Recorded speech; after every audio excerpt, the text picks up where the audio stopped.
திரு PT. சாமி அவர்கள் எழுதிய வாத்தியார் அம்மா குறுநாவல். இதுக்கு முந்தின பகுதி லிங்க் வீடியோ டிஸ்கிரிப்ஷன்ல இருக்கு. அதை கேட்டுருங்க. இப்ப அடுத்த பகுதிக்கு போகலாமா?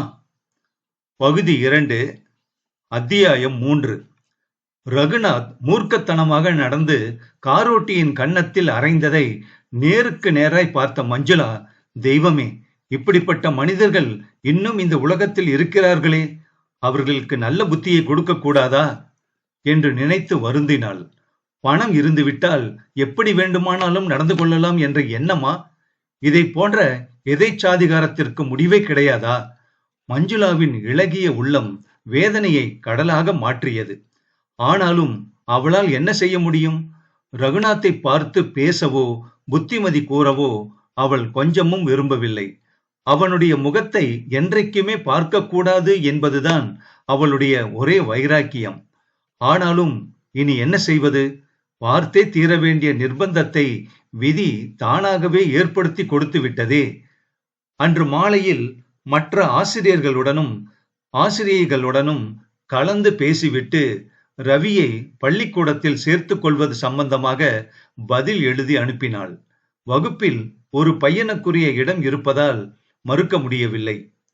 சிறுவன் ரவி பள்ளிக்கூடத்தில் சேர்ந்து 1 மாதம் கடந்து விட்டது. மஞ்சுளாதான் அவனுடைய வகுப்பு ஆசிரியை. ரவி தந்தையின் குணாதிசயத்தை அப்படியே உரித்து கொண்டு பிறந்திருந்தான். அகம்பாவமான செருக்கு அவனுடைய ஒவ்வொரு நடவடிக்கையிலும் இருந்தது. வகுப்பில் இருக்கும் எல்லா மாணவர்களுடனும் சண்டைக்கு போய்விடுவான்.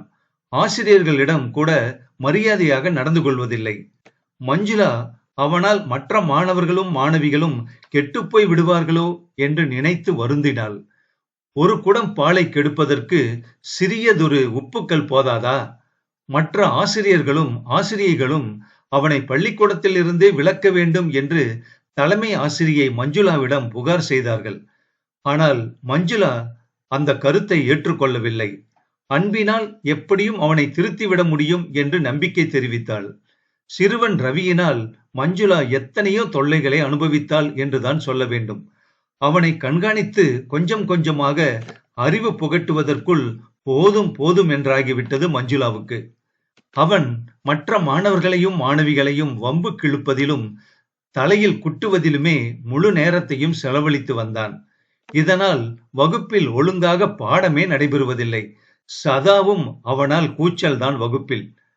மஞ்சுளா படிப்படியாக அவனுடைய உள்ளத்தை பண்படுத்தி கொண்டே வந்தாள். கடைசியில் ஓரளவு அவளுக்கு வெற்றியும் கிடைத்தது. அவன் குறும்புத்தனங்களை கொஞ்சம் கொஞ்சமாக விட்டுவிட்டு அவளிடம் மரியாதை செலுத்தவும் ஆரம்பித்தான். அவனுடைய குணத்தை ஓரளவு மாற்றிவிட்டோமே என்பதை நினைத்த போது அவளுக்கு பெருமையாகவே இருந்தது. மகனை பார்க்க வேண்டும் என்ற கித்தாப்புடன் ரகுநாத் அடிக்கடி பள்ளிக்கூடத்திற்கு வருவான். மஞ்சுளாவிடம் தொணதொணவென்று பேசுவதுதான் அவன் வாடிக்கையாக செய்து வரும் பொழுதுபோக்கு. மஞ்சுளா அவனை பார்க்கும் போதெல்லாம் பழைய நினைவுகள் உந்தி தள்ளப்பட்டவளாக மனம் குமுறுவாள். ஆயினும் அவள் எந்த குமுறலையும் வெளிக்காட்டிக் கொள்வதில்லை. அது மட்டுமல்ல, சக ஆசிரியைகளுக்கு கூட அவனை பற்றி எதுவும் தெரியாமல் மறைத்து விட்டாள் மஞ்சுளா. அவள் கல்லூரி மாணவியாக இருந்தபோது ரகுநாத்தும் மாணவனாக இருந்தான். கல்லூரி பருவத்தில் காதல் தொற்றிக்கொள்வது நியதி என்பதால் அதன் முறைப்படி காதல் அவர்களையும் தொற்றிக்கொண்டது. அவன் லட்சாதிபதி, ஆனால் அவள் ஏழை. 2 பேரும் கல்லூரி படிப்பு முடியும் வரையிலும் காதலித்தார்கள். படிப்பு முடிந்ததும் அவர்களுடைய காதல் படிப்பும் முடிவடைந்து விட்டது. ரகுநாத் அவளுடைய புனிதத்தை சூறையாட காதல் என்ற கவசத்துடன் எவ்வளவோ முயன்று பார்த்தான். ஆனால் மஞ்சுளா கடைசி வரையில் ஏமாறவில்லை. மணமாலை சூட்டுவதற்கு தன்னுடைய கழுத்தை நீட்டுவதற்கு தயாராக இருந்தாளே தவிர உடற்பசியை தீர்த்து கொள்ள ஒருபோதுமே அவள் சம்மதிக்கவில்லை. அவன் எந்த நோக்கத்தோடு அவளை நேசித்த போதிலும் மஞ்சுளா அவனை முழுக்க நம்பினாள். எப்படியும் தன்னை கல்யாணம் செய்து கொள்வான் என்று உறுதியோடு இருந்தாள். ஆனால் அவன் அவளுடைய காதலை உதறி தள்ளிவிட்டு வசந்தா என்ற பெண்ணை கல்யாணம் செய்து கொண்டான். மஞ்சுளா காதல் தோல்வியை நினைத்து கலங்கிய போதிலும் ஒரே ஒரு விஷயத்தை நினைத்து மட்டும் திருப்தி அடைந்தாள். அதாவது தன்னுடைய கற்பு பறிபோகாமல் பாதுகாக்கப்பட்டதே என்ற திருப்திதான் அது. அதிலிருந்து அவள் முற்றிலும் மாறுபட்ட பெண்மணியாகவே மாறிவிட்டாள். காதல் என்று சொன்னாலே கசப்பாகி விட்டது. அவளுடைய உணர்ச்சிகள் எல்லாமே மறத்து விட்டன. அதன் பிறகு அவள் சென்னையிலேயே இருக்கக்கூடாது என்ற எண்ணத்துடன் திருச்சிக்கு போய் ஆசிரியர் படிப்பு படித்து தேர்வு பெற்றாள். செங்கல்பட்டில் அவளுக்கு ஆசிரியை வேலை கிடைத்தது. 4-5 வருடங்களை செங்கல்பட்டிலேயே வேலை செய்தாள். கடைசியாகத்தான் அவள் சென்னைக்கு பதவி உயர்வுடன் மாற்றப்பட்டாள். மஞ்சுளா எவ்வளவுதான் கட்டுப்பாட்டுடன் நடந்து கொண்ட போதிலும் கண்கள் கலங்கத்தான் செய்தன. வாழ்க்கையில் ஒரே ஒரு முறை ஏற்படக்கூடிய காதலுக்கு அதிக சக்தி இருக்கிறது போலும். அன்று மாலையில் வழக்கம் போல் வகுப்புகள் முடிவடைந்ததும் எல்லா மாணவர்களும் மாணவிகளும் போனார்கள். சில மாணவர்களை அழைத்துச் செல்வதற்கு பெற்றோர்களோ நண்பர்களோ வருவார்கள். இன்னும் சிலருக்காக கார்களும் ரிக்ஷா வண்டிகளும் காத்து கொண்டு நிற்கும். ரவிக்காக அவனுடைய பிளைமவுத் கார் தினசரியும் வரும். ஆனால் அன்றைக்கு மட்டும் வெகு நேரம் ஆகிய பிறகும் ரவிக்காக எந்த காரும் வரவில்லை. மற்ற மாணவர்களுக்காக காத்து கொண்டிருந்த ரிக்ஷா வண்டிகளும் கார்களும் அனைத்தும் போய்விட்டன. மாணவர்களும் மாணவிகளும் அவரவர் வீடுகளுக்கு சென்று விட்டார்கள். ஆசிரியர்களும் ஆசிரியைகளும் கூட போய்விட்டார்கள். ஆனால் ரவியும் மஞ்சுளாவும் தான் கடைசியாக நின்று கொண்டிருந்தார்கள். எல்லோரும் போய்விட்டதால் ரவிக்கு அழுகை அழுகையாக வந்த கண்ணீரை புடவை முந்தானையால் துடைத்துவிட்ட மஞ்சுளா, உன்னை அழைத்துச் செல்வதற்காக கார் ஏன் வரவில்லை என்று கனிவுடன் கேட்டாள். அந்த டிரைவருக்கு திமிரு அதிகம். அதனால் எங்கேயாவது ஹோட்டலில் உட்கார்ந்து மூக்கு முட்டை சாப்பிட்டுக் கொண்டிருப்பான். சிறுவன் ரவி இப்படி சொன்னதும், வேலை செய்யும் தொழிலாளிகளை நாம் அலட்சியமாக நினைக்க கூடாது ரவி. அவன் எதற்காக வரவில்லை என்பதை நாம் தெரிந்து கொள்வதற்கு முன்னால் எதையுமே உறுதியிட்டு பேசக்கூடாது. நாம் எப்பொழுது எதை பேசினாலும் கண்ணியம் நிறைந்திருக்க வேண்டும் என்று மஞ்சுளா அறிவுரை கூறினாள். ரவி அவள் சொன்னதை கேட்டும் அமைதி அடைந்து, நான் எப்படி வீட்டுக்கு போவேன் டீச்சர் என்று கூறி கண்களை கசக்கினான். இன்னும் சிறிது நேரம் வரையில் பார்ப்போம். அதற்குள் டிரைவர் வராவிட்டால் நானே ஒரு டாக்ஸியில் ஏற்றிச் சென்று உன்னுடைய வீட்டில் உன்னை ஒப்படைத்து விட்டு வருவேன் என்றாள் மஞ்சுளா. அவன் ஆனந்தமடைந்தவனாக மஞ்சுளாவின் கையை பிடித்துக் கொண்டான். அதே நேரத்தில் பிளைமவுத் கார் மின்னல் வேகத்தில் ஊடுருவி பாய்ந்து வந்து ஒரு உலுக்கலுடன் நின்றது. காரோட்டி காரில் இருந்து கீழே இறங்கி வந்து காரின் பின்புறத்தை பார்த்துவிட்டு விம்மினான். அவனுடைய கண்களில் கண்ணீர் கோர்த்து நின்றது. ரவி காரின் பின்கதவை திறந்து கொண்டு ஆசனத்தில் ஏறி உட்கார்ந்தான். காரோட்டி தயங்கியபடியே நின்று கொண்டிருந்தான். அவனுடைய கண்கள் காரின் பின்புறத்தையே கவனித்துக் கொண்டிருந்தன. ஏன் இன்றைக்கு இவ்வளவு நேரம் என்று கேட்டுக்கொண்டே மஞ்சுளா அவன் பக்கத்தில் போய் நின்றாள். காரோட்டி பாபு கண்ணீரை 2 கைகளாலும் துடைத்துவிட்டு, என்னுடைய காரின் பின்பாகத்தில் இன்னொரு கார்காரன் வந்து மோதிவிட்டான், அதனால் பின்புறம் நசுங்கிவிட்டது என்று சொன்னான் கவலையுடன். அவன் கட்டுமஸ்தான உடற்கட்டும் கம்பீரமான தோற்றமும் கொண்டவனாக இருந்தான். இளமையின் பூரிப்பு அவனுடைய உடலெங்கும் பரவி நின்றது. வயது 20 தான் இருக்கும். அப்படிப்பட்ட ஆண் மகன் கண் கலங்கியது மஞ்சுளாவுக்கு ஒன்றும் ஆச்சரியமாக இல்லைதான். ஏனென்றால் அவனுடைய முதலாளி ரகுநாத் முன்கோபி என்றும் முரட்டுத்தனம் நிறைந்தவன் என்றும் அவளுக்கு தெரியும். ஏற்கனவே அவன் 1 மாதத்திற்கு முன்னால் கன்னத்தில் அறைந்த காட்சியை நேருக்கு நேராக பார்த்திருந்தாளே மஞ்சுளா. உன் முதலாளி கோபித்துக் கொள்வார் என்று பயப்படுகிறாயா? கனிவான கேள்வி மஞ்சுளாவிடமிருந்து வந்தது. ஆமாம், காரணமில்லாமல் கோபித்துக் கொள்ளும் அவர் காரில் அடிபட்டதற்காக என்னென்ன செய்வாரோ என்று தெரியவில்லை. இன்றைக்கு ஏதோ ஒன்று நடக்கப் போகிறது என்று காரோட்டி பாபு பொறுமினான். காரில் அடிபட்டதற்கு யார் காரணம் கேட்டாள் மஞ்சுளா. பின்னால் வந்த கார்தான். நான் என்னுடைய காரை நிறுத்தி கொண்டிருந்த போது இடித்து விட்டது. தவறு அவனை சேர்ந்ததுதான் என்று எல்லோருமே சொன்னார்கள். ஆனால் என்னுடைய முதலாளிக்கு நல்லது கெட்டதை பற்றி சிந்திக்க தெரியாதே என்றுதான் நான் அஞ்சுகிறேன் என்றான் அவன். பாபுவின் நிலைமையை பார்ப்பதற்கு பரிதாபமாக இருந்தது.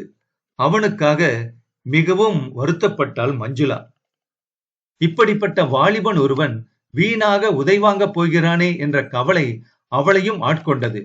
நீ குற்றமற்றவன் என்பதை முன்கூட்டியே சொல்லிவிட வேண்டும். உனக்கு பயமாக இருந்தால் வேறு யாரையாவது அழைத்துச் சென்று சொல்ல வைக்கலாம். அந்த வாலிபன் அவள் சொன்னதை கேட்டு கனப்பொழுது நினைத்துவிட்டு, என் மீது அன்பு செலுத்தக்கூடியவர்கள் யாருமே சென்னையில் இருப்பதாக தெரியவில்லை. நான் ஓர் அனாதை வாதியாரம்மா. நீங்கள் நினைத்தால் எனக்கு உதவி செய்ய முடியும். உங்கள் பேச்சை அவர் உண்மை என்று நம்புவார் என்று சொன்னான் காரோட்டி. அவன் தன்னை துணைக்கு அழைத்துச் செல்ல விரும்புகிறான் என்பதை மஞ்சுளா தெளிவாக தெரிந்து கொண்டாள். அவனுக்கு உதவ வேண்டும் என்ற எண்ணம் இயல்பாகவே அவளுக்கு எழுந்தது. ஆனால் கரும் புலியாகி அவனுடைய குகைக்கு எப்படி போவது? வேண்டுமானால் நான் ஒன்று செய்கிறேன். நீ இங்கே இருந்து போவதற்குள் டெலிபோன் மூலம் பேசி நிலைமையை விளக்கி விடுகிறேன் என்றாள் மஞ்சுளா. தலைமை ஆசிரியை சொன்னால் அவளுடைய பேச்சுக்கு முதலாளி ரகுநாத் கட்டுப்படுவான் என்று பாபு நம்பினான். அவன் நம்பியதிலும் தவறு இருக்க முடியாது. ஏனென்றால் அவனுடைய மகன் துஷ்டன் என்று தெரிந்த பிறகும் பள்ளிக்கூடத்தில் சேர்த்து கொண்டாளே. இதனால் அவளுக்கு மற்றவர்களை விட அதிக செல்வாக்கு இருக்கலாமே. நீங்கள் இந்த உதவியை உடனடியாக செய்துவிட்டால் அதுவே எனக்கு போதும். தயவு செய்து இப்பொழுதே டெலிபோன் செய்து விடுகிறீர்களா டீச்சரம்மா என்று கேட்டான். மஞ்சுளா அவனுக்கு அபயம் கொடுப்பது போல் தலையை அசைத்தாள். நான் வருகிறேன் டீச்சரம்மா என்று சொன்ன பாபு காரின் முன்புறத்தில் அமர்ந்து நேரமாகி விட்டதால் சற்று வேகமாக காரை ஓட்டிச் சென்றான். கார் திரும்பும் போது பின்புறத்தை கவனித்தாள் மஞ்சுளா. காரின் பின்புறம் சிறிதளவு நசுங்கி இருந்தது. அத்தியாயம் 4. மிருகத்தனமான முறையில் வாழ்க்கை நடத்தி கொண்டிருக்கும் ரகுநாத்துடன் பேசப் போகிறோமே என்பதை நினைத்த போது மஞ்சுளாவுக்கு சற்று விரசமாகத்தான் இருந்தது.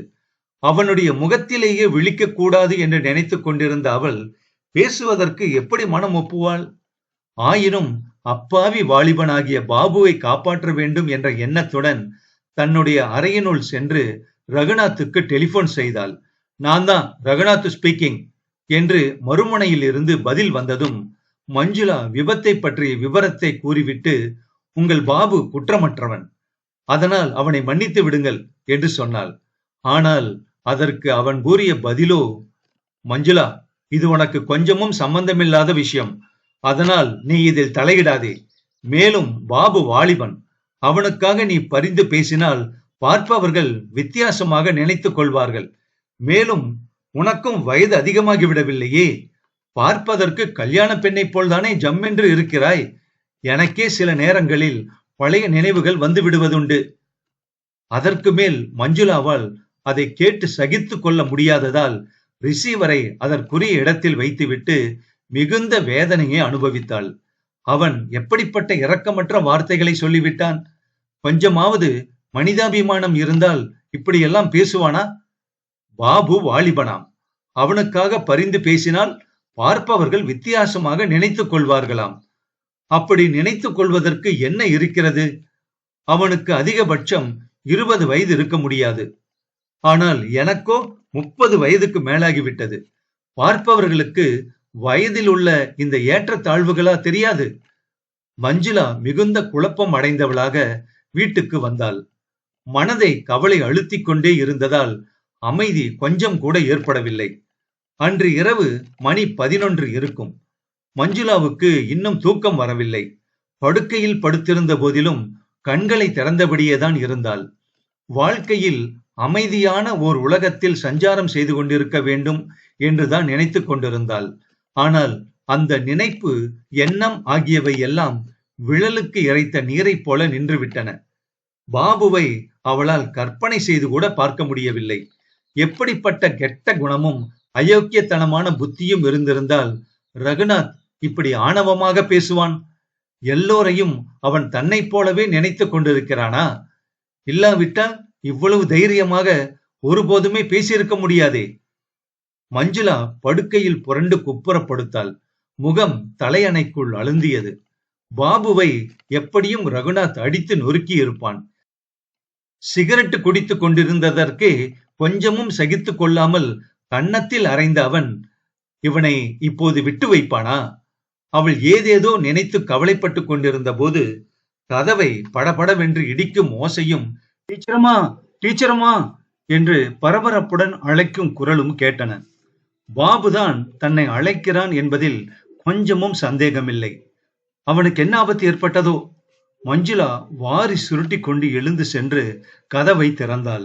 அவள் எதிர்பார்த்ததைப் போல் பாபுதான் அங்கே நின்று கொண்டிருந்தான். பாபு, நீயா என்று சொன்ன மஞ்சுளா அவன் நிற்க முடியாமல் தடுமாறுகிறான் என்பதை புரிந்து கொண்டதும் அவனது வலது கையை எடுத்து தன்னுடைய தோளோடு போட்டுக்கொண்டு கைத்தாங்கலாக அழைத்து வந்து படுக்கையில் உட்கார வைத்தாள் மஞ்சுளா.